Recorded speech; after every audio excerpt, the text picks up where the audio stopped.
সবাইকে আমন্ত্রণ। Clemon beyond the গ্যালারিতে হাজির হয়ে গেছি আমি রেজওয়ানুজ্জামান। আর আজকে আমাদের সঙ্গে অতিথি হয়ে আছেন বাংলাদেশ ক্রিকেট বোর্ডের পরিচালক এম নাজমুল ইসলাম।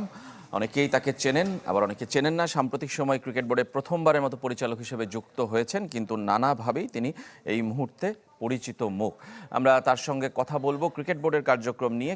শুনছিলেন দেশ বিদেশের খেলার সবশেষ খবরগুলো, এক নজরে আপনাদেরকে জানিয়ে দিলাম। আমরা কথা বলবো বাংলাদেশ ক্রিকেট বোর্ডের কার্যক্রম কেমন চলছে, ক্রিকেট বোর্ড সেই বিষয় নিয়ে। আমাদের সঙ্গে আছেন এম নাজমুল ইসলাম, ক্রিকেট বোর্ডের পরিচালক, প্রথমবারের মতো নির্বাচিত হয়ে এসেছেন ক্রিকেট বোর্ড পরিচালনায়। আপনারাও চাইলে কোনো প্রশ্ন থাকলে আমাদের সঙ্গে যুক্ত হতে পারেন, ফোন করতে হবে স্ক্রিনে দেখানো নম্বরগুলোতে। প্রথমে নাজমুল ইসলাম, আপনাকে জানতে চাই যে আসলে কেমন লাগছে ক্রিকেট বোর্ডের পরিচালনা পরিষদে যুক্ত হয়ে, ক্রিকেট বোর্ড পরিচালনায়, দেশের ক্রিকেটের পরিচালনায় যুক্ত হয়ে, মানে এই কয়েক মাসের অভিজ্ঞতা আপনার আসলে কেমন? ভালো ভালো, চ্যালেঞ্জিং, খুবই চ্যালেঞ্জিং। মানে খুবই চ্যালেঞ্জিং বলতে মানে আপনি বাইরে থেকে যেমনটা ভেবে এসেছিলেন তার সঙ্গে মিল অমিল কেমন? তার থেকে বেশি চ্যালেঞ্জিং। আমি যতটা ভেবে এসেছিলাম তার থেকে বেশি চ্যালেঞ্জিং। তার কারণ হচ্ছে যে এখানে বাহির থেকে দেখা আর ভেতর থেকে দেখার মধ্যে একটা বড় ধরনের পার্থক্য থাকে। বাহিরে অনেক কিছু হয়তো ভাষা দেখতাম, মনে হতো যে এটা বোধহয় এতটুকুই সীমাবদ্ধ, কিন্তু ভিতরে ঢুকে দেখি যে না, সেটা সীমাবদ্ধতাটা আরেকটু বিস্তৃত। তো ওই বিস্তৃতিটাকে ধরতে গেলে চ্যালেঞ্জটা বড়। সেই বিবেচনায় একটু বেশি চ্যালেঞ্জিং। চ্যালেঞ্জটা আসলে বিস্তৃতি মানে কি কাজের পরিধির কারণে চ্যালেঞ্জটা বেশি, নাকি আসলে প্রতি মুহূর্তে প্রতিকূলতা কিংবা বাধা আপনাকে মোকাবেলা করতে হচ্ছে? দুটোই। কাজের পরিধিটাও যেমন বড়, আর চ্যালেঞ্জে প্রতি মুহূর্তে প্রতিকূলতা। কারণ হচ্ছে যে যখন ধরেন নিয়ম এবং অনিয়ম দুটো ভিন্ন শব্দ। জি। আপনি যখন নিয়ম এবং অনিয়মের মাঝখানে যদি একটা দেয়াল থাকে, তাহলে আপনি বুঝতে পারবেন যে এই পর্যন্ত আসলে নিয়মের ভিতরে থাকছি, এর বাইরে চলে গেলে আমি অনিয়মে চলে যাব। যখন এই দেয়ালটা থাকে না, তখন নিয়ম আর অনিয়ম মিলেমিশে একাকার হয়ে যায়। সেখান থেকে বাছাই করাটা আমাদের এখানে অনেকটা তাই। নিয়ম এবং অনিয়মের মাঝখানের দেয়ালটা সম্ভবত নাই, বা এত ক্ষীণ দেয়াল আছে যেই দেয়ালটা অনেক সময় কাজ করে না। তো সবচেয়ে বড় চ্যালেঞ্জ হচ্ছে এই নিয়ম এবং অনিয়মের মাঝখানের দেয়ালটাকে রিএস্টাবলিশ করা। আচ্ছা, তার মানে কি মানে আগে একটা মানে অগোছালো কিংবা অনিয়মের মধ্যেই ক্রিকেট বোর্ডটা চলতো, এটাই আপনি বলতে চান? বেশিরভাগ ক্ষেত্রেই। আচ্ছা, অন্তত আমি যেই পোর্টফোলিওতে এসেছি সেই পোর্টফোলিওতে। আপনি ফাইন্যান্স কমিটির চেয়ারম্যান, এই মুহূর্তে ফাইন্যান্স কমিটির চেয়ারম্যান, আমি যদি ভুল না করে থাকি। সেই জায়গাটায় আপনি ওই জায়গাটা দেখতে পাচ্ছেন। তার মানে আর্থিক ব্যাপারটাই আপনি বলছেন, যেহেতু আর্থিক অনিয়মটাই অনেক বেশি।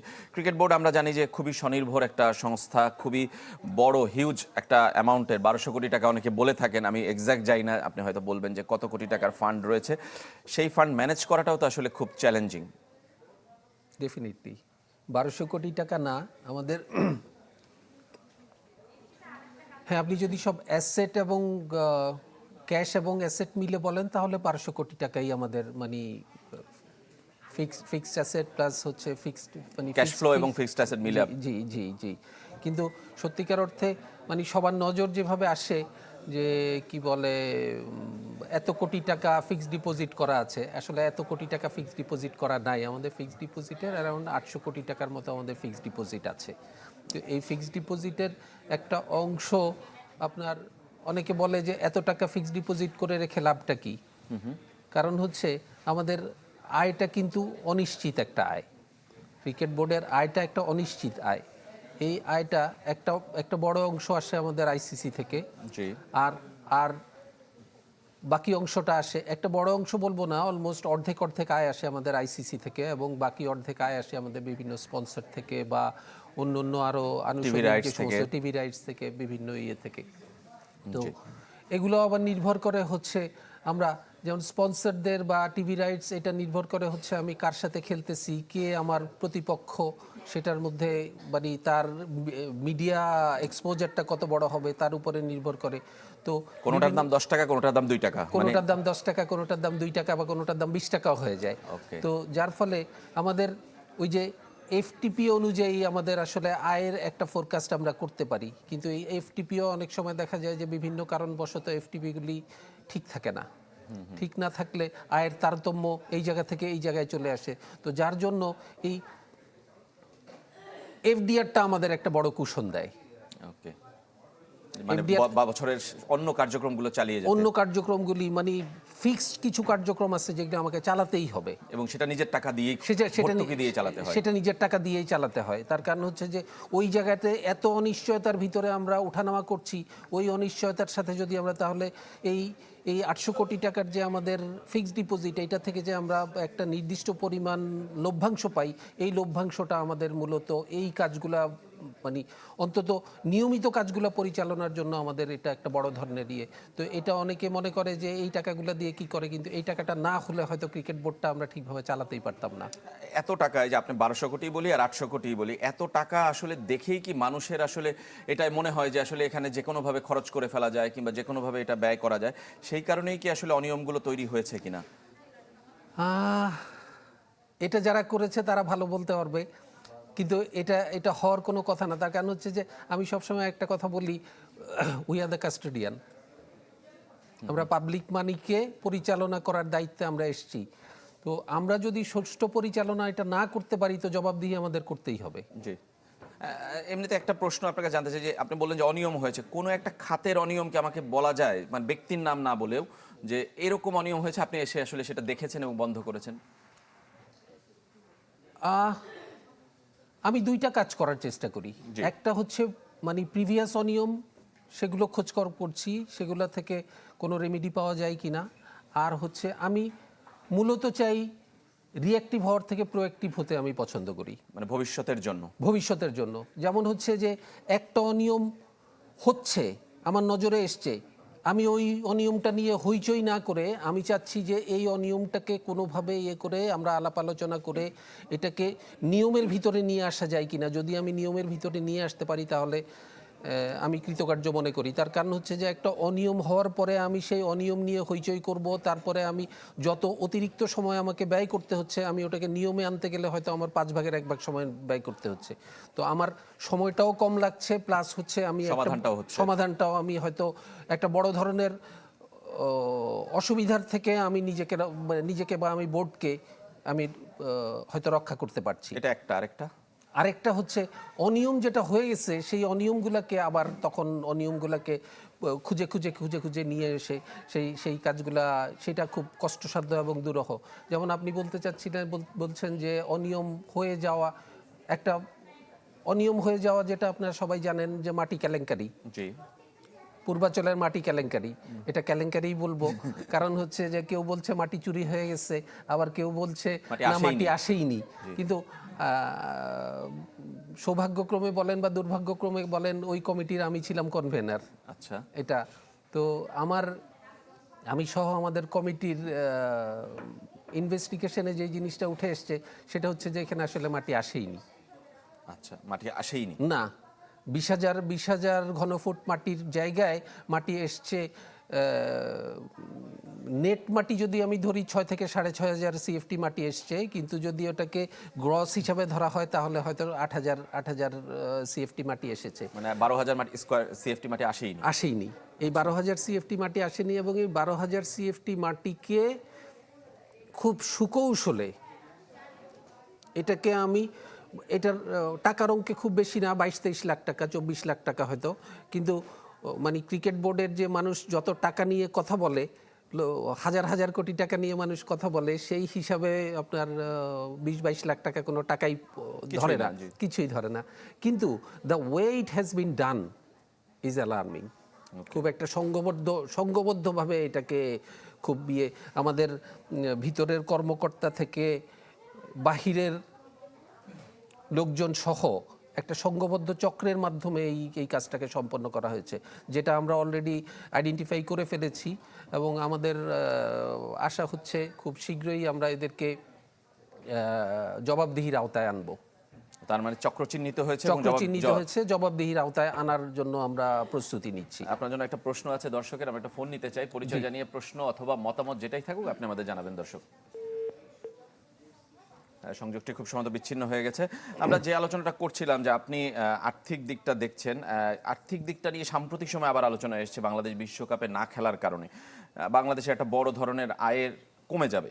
এটার আসলে ফোরকাস্টটা কি, বাংলাদেশের ক্রিকেটে এটার আর্থিক ইমপ্লিকেশনটা কি, এটা কি আপনারা কোনো অ্যানালাইসিস করা শুরু করেছেন কিংবা চেষ্টা করেছেন?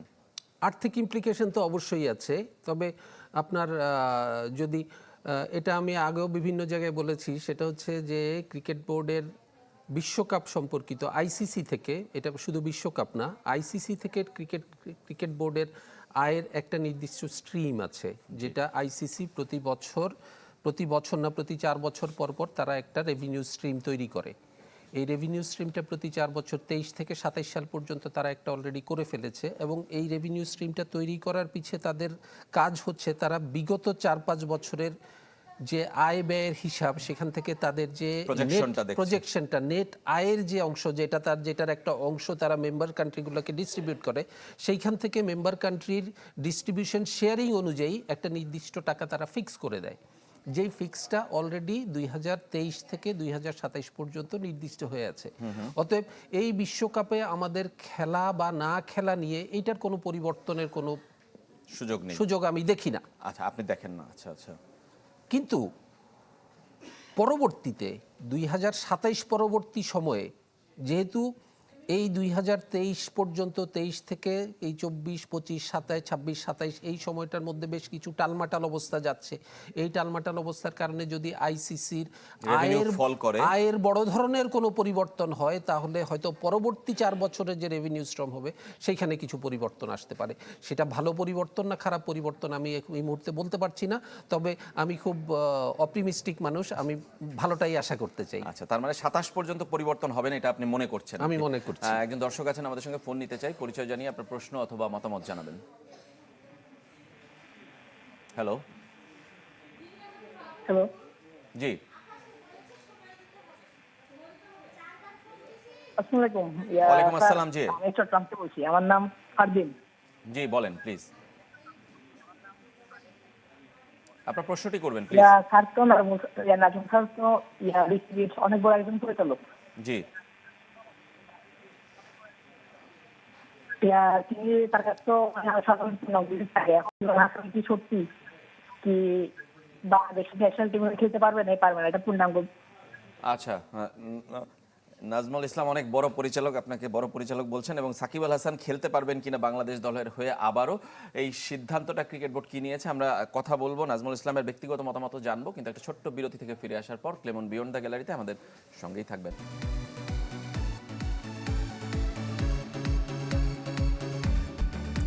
বিরতির পর আবারও ফিরে এলাম ক্লেমন বিয়ন্ড দ্য গ্যালারিতে। আমরা কথা বলছি বাংলাদেশ ক্রিকেট বোর্ড আসলে কেমন চলছে সেই বিষয় নিয়ে। আমাদের সঙ্গে আছেন ক্রিকেট বোর্ডের পরিচালক এম নাজমুল ইসলাম, প্রথমবারের মতো নির্বাচিত হয়েছেন তিনি।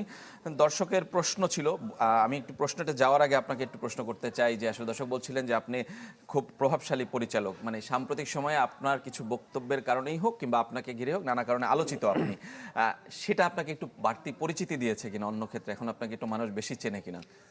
আমি জানি না মানুষ বেশি চেনে সেটার একটা তবে প্রভাবশালী কিনা আমি এটা বলতে পারবো না। তার কারণ হচ্ছে যে আমি আসলে প্রভাব শব্দটাকে আমি ব্যবহার করতে চাই না, ব্যক্তিগতভাবে আমি কখনো প্রভাব শব্দটাকে ব্যবহার করতে চাই না। তার কারণ হচ্ছে যে প্রত্যেকটা মানুষের কাজের পরিধি নির্ভর করে তার কাজের উপরে।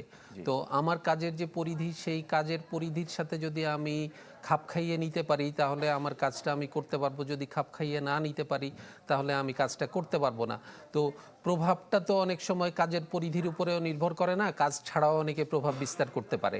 তো আমি আসলে সেই ধরনের, আবার কাজ করেও অনেকে প্রভাব করতে পারে, যে কাজ করেও অনেকে প্রভাব করতে পারে মানে হচ্ছে যে সেইটা যদি আমি আমার কাজটা যদি আমি ঠিকভাবে পালন করতে পারি এবং সেই পালন করার কারণে যদি কোনো একটা প্রভাব তৈরি হয়, তাহলে সেটা যদি বলেন আপনি, আমি সেইটাকে গ্রহণ করতে রাজি আছি সানন্দে।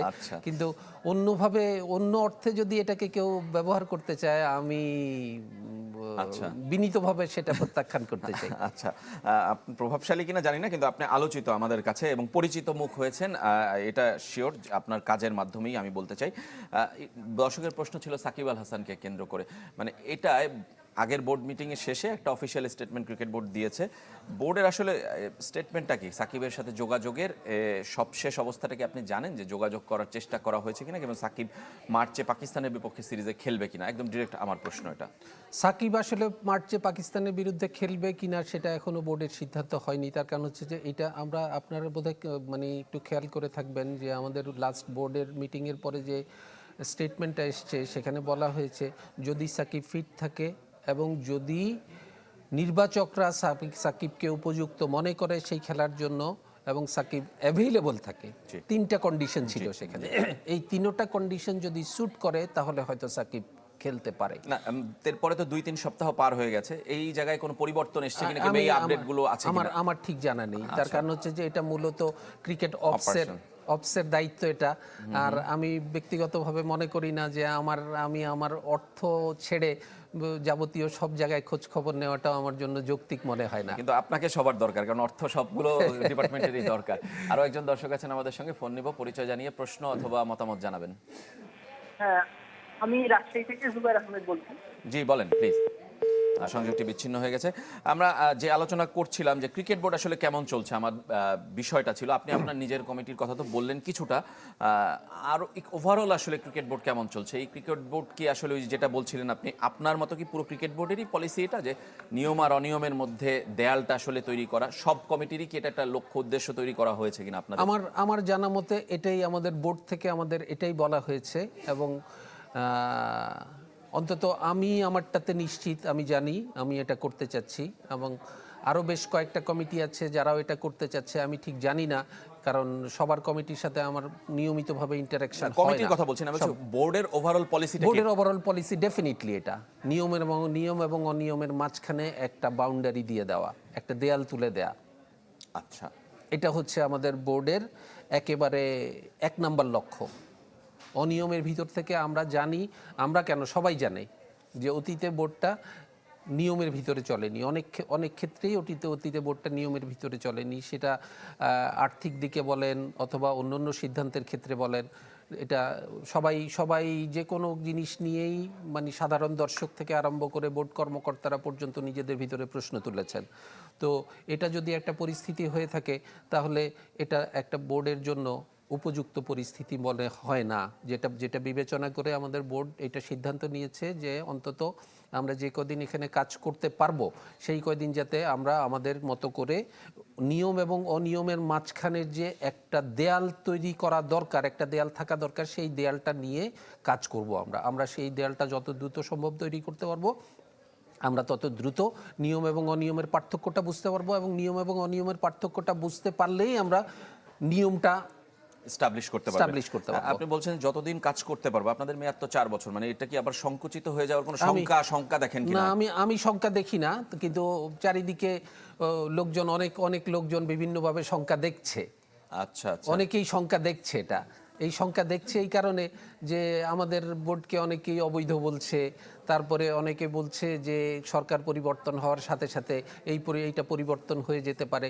আমার কথা হচ্ছে যে সরকার পরিবর্তন হওয়ার সাথে সাথে এটা পরিবর্তন হয়ে যেতে পারে কি পারে না, আমি এই বিষয়টা নিয়ে মোটেও চিন্তিত না। আমি একদম চিন্তা করতে কোনোভাবেই আমি এটার জন্য রাজি না। তার কারণ হচ্ছে যে যদি কোনো কারণে কোনো পরিস্থিতিতে এমনও হয় যে না আমরা আর কাজ করতে পারলাম না, যেই কয়দিন কাজ করতে পারবো সেই কয়দিন যাতে আমাদের ফুটপ্রিন্টটা থাকে। আচ্ছা, মানে সঠিকভাবে দায়িত্ব পালন করতে চান। দর্শক আরেকজনকে পেয়েছি আমরা, দেখি তার ফোনটি নিতে পারি কিনা। পরিচয় জানিয়ে আপনার প্রশ্ন অথবা মতামত জানাবেন। হ্যালো, আসসালামু আলাইকুম। ওয়ালাইকুম আসসালাম। আমি ক্রিকেট বোর্ডের পরিচালকের কাছ থেকে জানতে চাচ্ছিলাম, বাংলাদেশ যে বিশ্বকাপ খেলতেছে না, এর কোনো প্রভাব বাংলাদেশের ভবিষ্যতে পড়বে কিনা? আচ্ছা, ধন্যবাদ আপনাকে। জি জি, আর হলো যে আফগানিস্তান ক্রিকেটে এত উন্নত করতেছে যেটা বাংলাদেশ তুলনায় অনেক বেশি, কিন্তু বাংলাদেশ সেই তুলনায় অনেক পিছনে। এটার মূল কি কারণ থাকতে পারে? ধন্যবাদ আপনাকে। আপনার প্রশ্নের আমাদের সময় একদমই শেষের দিকে, একদম সংক্ষেপে যদি বলেন যে বাংলাদেশের প্রভাব পড়বে কিনা, এটা ক্রিকেট বোর্ড আসলে কিভাবে করতে চায় কাভারটা সেইটা, এবং আফগানিস্তানের সাথে কম্পেয়ার করেছেন যে আফগানিস্তানের বোর্ড এগোচ্ছে উনি বলছেন ক্রিকেট, বাংলাদেশেরটা এগোচ্ছেন না উনি বলছেন, ওনার ব্যক্তিগত মত। আপনি কিভাবে ব্যাখ্যা করবেন একদম সংক্ষেপে, আমাদের সময় আসলে খুব কম। প্রভাব পড়বে কি পড়বে না সেটা আমি এর আগে অবশ্য বলেছি যে আমাদের সরাসরি অর্থে যদি বলেন সেভাবে প্রভাব পড়বে না, কিন্তু বৃহত্তর অর্থে কোনো না কোনো প্রভাব তো পড়বেই। তার কারণ হচ্ছে যে আমাদের ভবিষ্যতের যে খেলাধুলা নির্ভর করবে সেটার উপরে আইসিসির রেভিনিউ নির্ভর করবে, এবং সেই রেভিনিউর প্রভাব তো সবগুলো মেম্বার কান্ট্রির উপরে পড়তেই পারে, সেটা ভালো অর্থে হোক আর খারাপ অর্থে হোক। আর আফগানিস্তানের কথা বলছে, আফগানিস্তান একটা কি বলবো, এমন একটা দেশ যেই দেশের তাদের মনোবলটা হচ্ছে অনেক বড় জিনিস। তারা নিজের দেশে খেলতে পারে না, নিজের দেশে তাদের কোনো কিছু নাই, তারা পুরো পৃথিবী জুড়ে ঘুরে বেড়ায়। তো তাদের সাথে আমরা সরাসরি আমাদেরকে এইভাবে তুলনা করতে পারি না। আচ্ছা আচ্ছা একটা জাস্ট এক কথায় যদি জানতে চাই, ক্রিকেট আপনার ব্যক্তিগত বক্তব্য নিয়ে নানা ধরনের সমালোচনা সোশ্যাল মিডিয়াতে হয়েছে, ব্যক্তিগত মতামত আর ক্রিকেট বোর্ডের মতামতকে আপনি আলাদা করে দেখেন না? আমি আলাদা করেই দেখি। মানে ওইটা আপনার ব্যক্তিগত মতামত, এটা ক্রিকেট আমার ব্যক্তিগত মতামত, আমি সাধারণত আমার ব্যক্তিগত মতামত যদি কোথাও দিয়ে থাকি সেটা হচ্ছে যে আমার একান্ত ফ্রেন্ডস অ্যান্ড ফ্যামিলি প্রোফাইল থেকে আমি সেটা করছি। ওকে। ফ্রেন্ডসের বাহিরে সেখানে অন্য কারো মানে অ্যাক্সেস থাকার কথা না, এবং সেটা আমি আমার ঘরে যেভাবে কথা বলি সেটাকেও আমি আমার ফ্রেন্ডস অ্যান্ড ফ্যামিলি হিসাবেই আমি মনে করি। ধন্যবাদ আপনাকে নাজমুল ইসলাম। আমাদের সময় শেষ। আপনাকে প্রথমবারের মতো পেয়েছিলাম, কিন্তু আমরা শেষবারের মতো পেতে চাই না। আবারও আপনার সাথে কথা হবে নিশ্চয়ই। আজকের মতো এখানেই শেষ করছি। সবাই ভালো থাকবেন।